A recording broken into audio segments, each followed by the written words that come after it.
What did Reich do in response to the client's continued mockery? What would you do in his position? Reich pivoted radically. Instead of opposing the resistance, he encouraged the client to express laughter openly, heartily, and loudly during analysis. From then on, the client was urged to express his defenses without hesitation. If you're familiar with Gestalt therapy, you'll recognize its principle of going with the resistance, working with defenses rather than against them.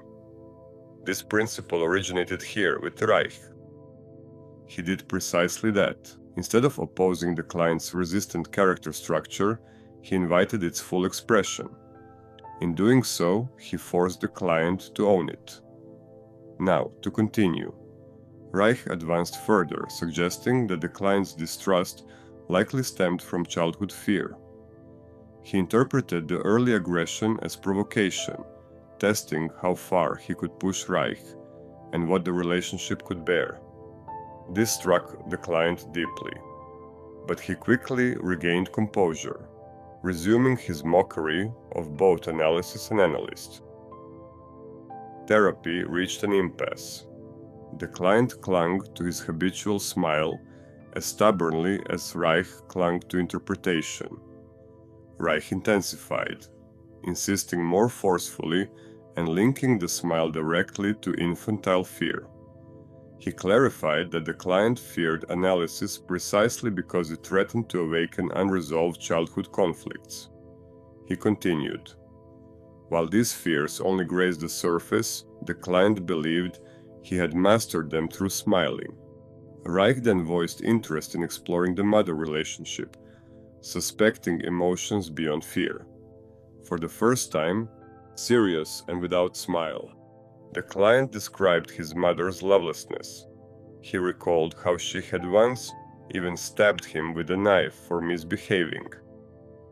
After several sessions and recurring horse dreams, echoing childhood playing horsey memories, the client reinterpreted his smile during that pivotal incident.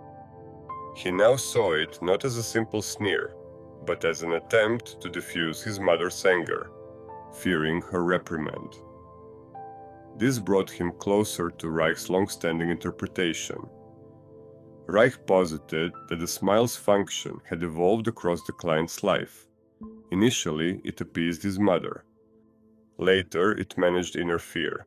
Finally, it crystallized into a shield of superiority.